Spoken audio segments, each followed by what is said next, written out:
अस्सलाम वालेकुम रहमतुल्लाहि व बरकातुहू।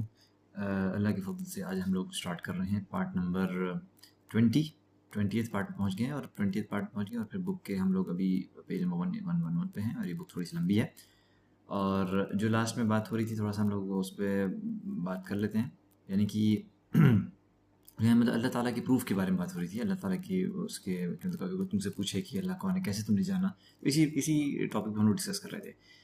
फिर यहाँ पर जो है यहाँ पर ये एक बात आती है कि इस्तिवा का जो मीनिंग इस्तक़र्र यानी कि टू रिमेन समथिंग, इस्तक़र्र का मीनिंग होता है इस्तक़रार। जैसे यहाँ पे लिखा हुआ है कि तो जो आयत में लिखा हुआ है कि तुम फिर नेमत याद करो अल्लाह ताला की इज़ा इस्तवैतुम अलैहि, यानी जब तुम सेटल हो जाते हो उनके बैक्स पे, यानी कि जब जानवर के जो तुम सेटल जो उसके उसके पीठ पर जब बैठ जाते हो, तुम सेटल हो जाते हो, तो वहाँ पर भी जो इस्तवा यहाँ पर इस्तवैतुम वर्ड जो आया है वो उस माने में भी इस्तेमाल होता है।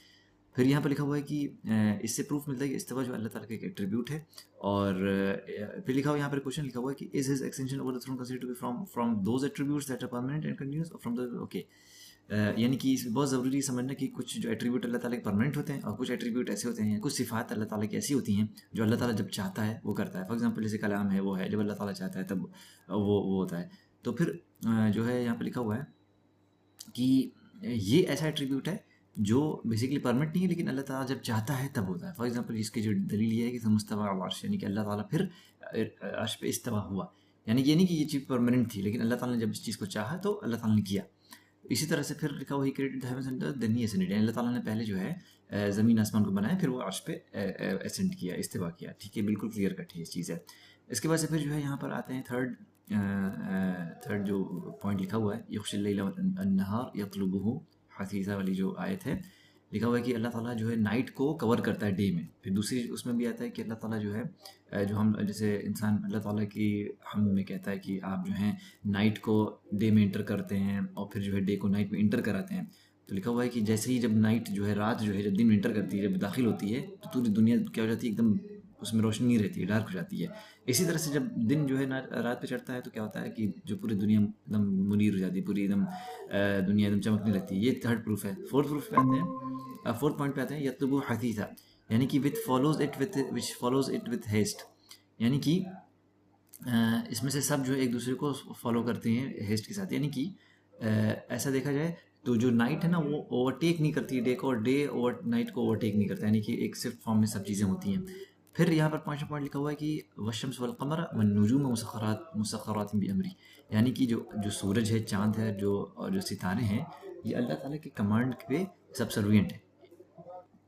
तो सूरज, चाँद और सितारे सब क्या हैं, अल्लाह ताला के कमांड के सबसर्विएंट हैं, यानी कि ये अल्लाह ताला के कमांड को ही मानते हैं।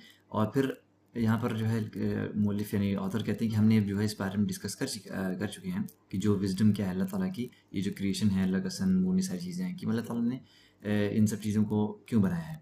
तो पता चलता है कि जो सितारे हैं अल्लाह ताला ने एज ए साइन पोस्ट बनाया है। साइन पोस्ट यानी कि फॉर एग्जांपल पुराने ज़माने में लोग जब निकलते थे ना, तो पुराने ज़माने में एक जगह से दूसरे जाने के लिए उनके पास कोई मैप कुछ नहीं होता था, लेकिन सिर्फ सितारों के ज़रिए से एक इंसान एक जगह से दूसरी जगह एकदम आराम से पहुंच जाता था, बिना किसी कोई उसको रूट को भी वो मिस नहीं करता था। गूगल मैप से भी अच्छा वो काम करता था सितारा। और दूसरी चीज़ ये भी है कि पहले सितारे इतने ज़्यादा रहते थे, जैसे कि बचपन में लोगों को याद होगा कि उनके बचपन में या हम लोग के बचपन में जब हम आसमान को देखते हैं, कभी गाँव वगैरह जाते थे तो बहुत ज़्यादा सितारे दिखते थे, यानी कि एकदम जैसे आसमान नहीं दिखता था। तो और फिर इंसान को गैलेक्सीज भी दिखती थी। तो पहले भी उस वक्त में तो जाहिर सी बात है आसमान का वजूद ही था, सिर्फ सितारे सितारे सितारे, इतने सितारे रहते थे। तो होता क्या था कि वो सितारे अल्लाह ताला ने ऐसे डिज़ाइन किया कि लोग देखते देखते उसको समझ जाते थे। सितारों के ज़रिए लोगों को वक्त का पता चलता था, सितारों के ज़रिए रास्ता पता चलता था, हर चीज़ उसके ज़रिए पता चलती थी।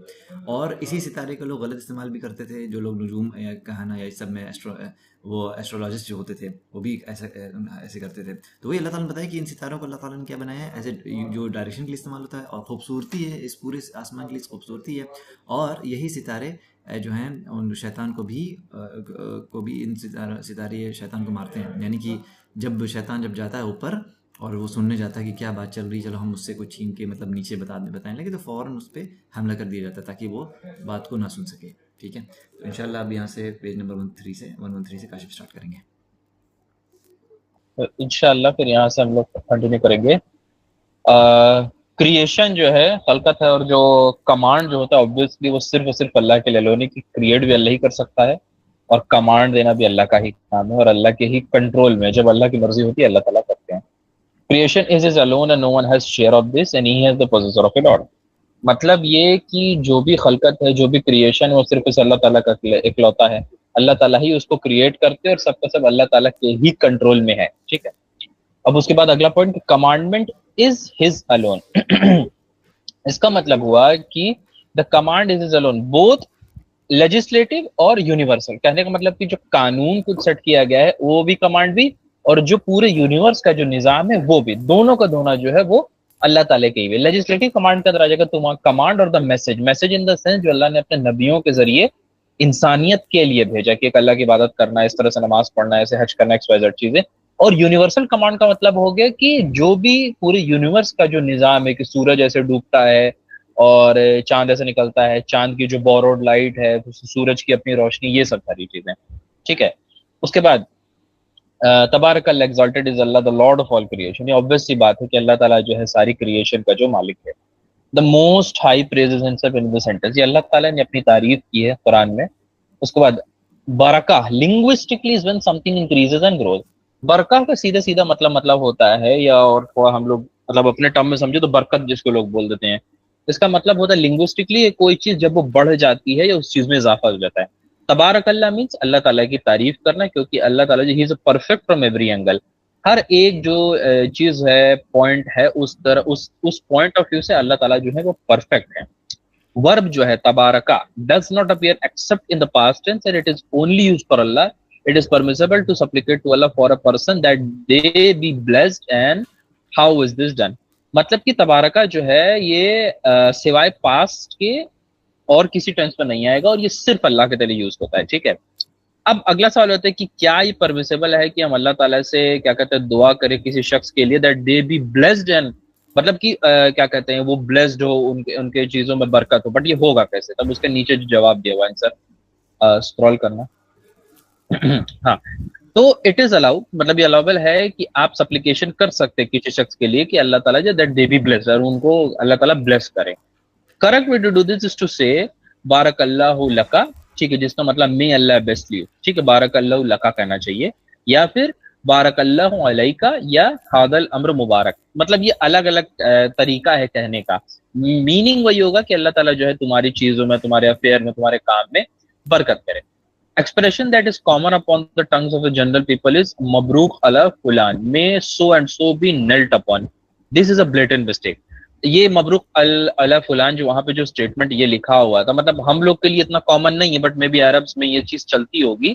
इसका मीनिंग यहाँ पे लिखा है may so and so be knelt upon. ठीक है, अब ये यहाँ पे ऑथर का लिखना है कि ये भी बहुत ब्लेटेंट, बहुत गलत तरीका है कहने का किसी को बरकत की दुआ करने के लिए। Opposition to the correct usage of the word in the Arabic language, कि अरबी जबान के हिसाब से भी वो जो सेंटेंस वो कहना गलत है।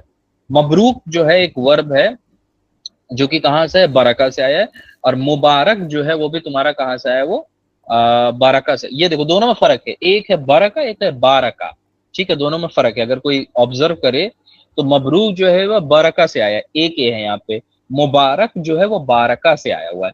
So don't use the word मबरूक अल्टरनेटिवली, मतलब कि ये वर्ड जो इंटरचेंजेबली यूज नहीं होंगे, दोनों का मीनिंग चेंज हो जाएगा, सेंटेंस का माने बदल जाएंगे, क्योंकि अरबिक बहुत रिच लैंग्वेज है। एक नुक्ता इधर उधर होता है तो काम खराब हो जाएगा इंसान का।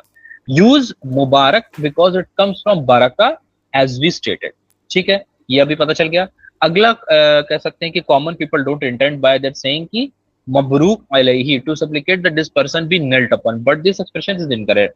अगला मिस्टेक है, मतलब अरबिक जबान के पॉइंट ऑफ व्यू से बताया जा रहा है कि मबरूक अलैहि भी नहीं कहना चाहिए सप्लिकेट करने के लिए इंसान के लिए, उसके लिए आप दुआ करें, ये भी एक्सप्रेशन जो गलत है। As they want to make a supplication for the person that they are blessed, कि अगर हमें for an example meeting Osama है, मुदस्सिर हैं, हमें इन लोगों के लिए दुआ करना है, तो जो सही तरीका होगा वो होगा कि हम उनके लिए बरकत की दुआ करें, जो लिखा है उसके नीचे जिसकी बारकल्लाहु अल्लाहु बारका अल्लाहु अलैका, या हाजल अलैहि मुबारक। ठीक है, एन अजवाज मुबारक। अलग अलग छोटी छोटी दुआएं हैं ये, आई थिंक इंसान इसको याद करे और यूज करे। Allah willing the marriage will be blessed. ठीक है, अजवाज मतलब यहाँ पे अजवाज मुबारक, वो शादी की ब्लेसिंग यहाँ पे मीनिंग लिखी है, अगर किसी को आपको देना है। उसके बाद the lord of all creation रब्बुल आलमीन, अरबी में राइट साइड पे लिखा हुआ है, none of the creation escapes his lordship the most, है कि मतलब कोई भी ऐसी खलकत नहीं है जो अल्लाह ताला से एस्केप हो सकती है। अल्लाह ताला जो है वो सबसे पाक है और सबसे मोस्ट हाई। सो 1 सेकेंड, गया है कि यहाँ पे सूरह बकरा की आयत है जिसमें अल्लाह ताला कहते हैं कि सालो वो मैनकाइंड अपने लॉर्ड को सिंगल आउट कर दो वर्शिप से, जिसने तुम्हें बनाया, वर्शिप के लिए अपने लॉर्ड को सिंगल आउट कर दो, मतलब किसी को शरीक मत करो, मतलब कि अल्लाह ताला की इबादत करो तो सिर्फ अल्लाह ही की करो, उसमें साथ में कोई एक्स वाई जेड को इन्वॉल्व मत करो, चाहे कोई भी हो, कोई पीर हो, कुछ भी हो, इन्वॉल्व मत करो। और फिर अल्लाह ताला ने मतलब यहाँ पे बताया है अपनी क्रिएशन के बारे में कि इससे तुम मतलब अल्लाह ताला के एंगर से बच जाओगे और उन लोगों में दाखिल जाऊंगा जिनसे अल्लाह ताला प्लीज्ड है, खुश है। अल्लाह ताला ने जमीन बनाई, आसमान बनाई, आसमान को जमीन को एज रेस्टिंग प्लेस बनाया, आसमान से बारिश बरसाया।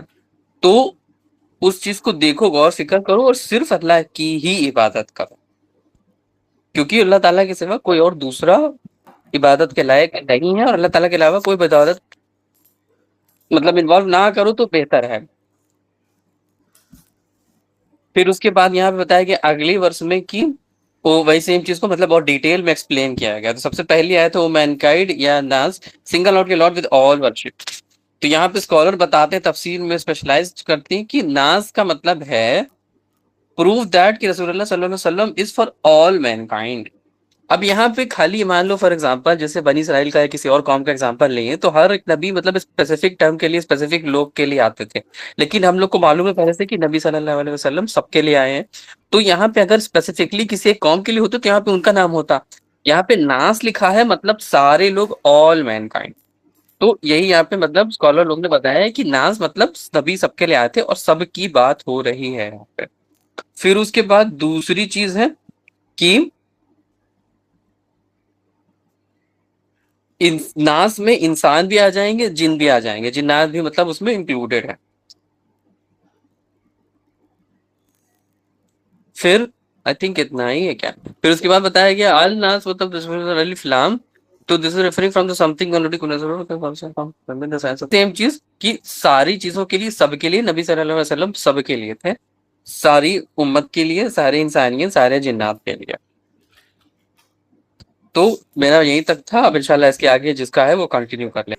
इसका जो आंसर है वो ये है कि इस वर्ष में सिर्फ इंसान है ही नहीं, इस वर्ष में जिन भी को भी इंक्लूड किया गया है। जैसे दो तरीकों से।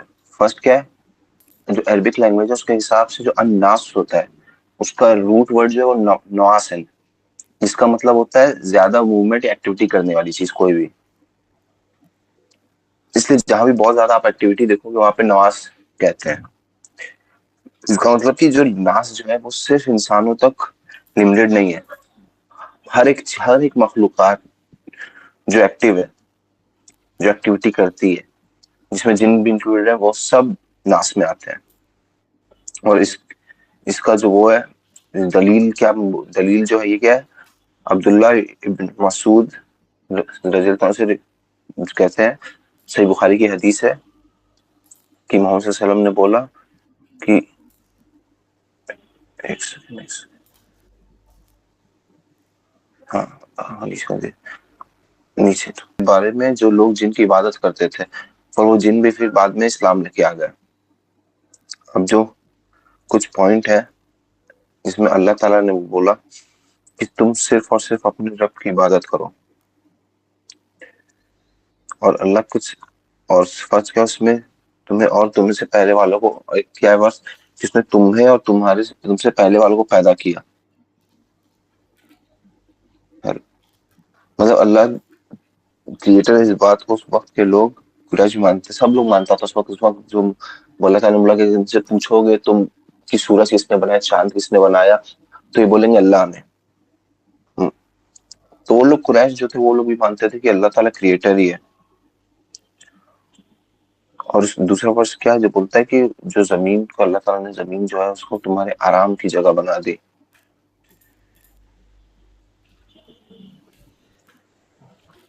हेलो, कंफर्टेबल रेस्टिंग प्लेस मतलब वही है कि आसान तुम इसमें चल सको, upon and ease to you upon top of fact that is a resting place the people are obtained with profession and needed for their livelihood and some kind of thing easily accessible and they have to extend it. वही है कि यहाँ पे रहो आराम से, ये खाना पीना जितने भी बाकी रिसोर्सेज हैं सब होते रहेंगे। वही है जैसे कुछ चीजें जैसे खेती करते हैं मेहनत लगती है और पानी है नहर से बह रहा है वो आसानी से हम लोग को मिल जाता है, इसी टाइप यही सब है। ओके, ख़त्म हो गया ना यहाँ तक? जज़ाकुमुल्लाह खैर। अल्हम्दुलिल्लाह आज हम लोग ने यहाँ तक ख़त्म किया। तो अभी भी जो सेशन हमारा चल रहा है सिर्फ साइंस पे ही चल रहा है अल्लाह ताला की, तो इंशाल्लाह नेक्स्ट सेशन में भी उसको कंटिन्यू करेंगे।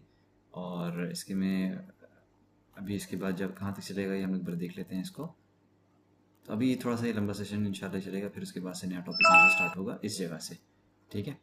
तो नेक्स्ट सेशन के लिए सब लोग जुड़े रहें वीडियो से और इसको लाइक करें, वीडियो को शेयर भी करें सबके साथ। जज़ाकुमुल्लाह खैर। अस्सलामु अलैकुम रहमतुल्लाहि व बरकातुहू।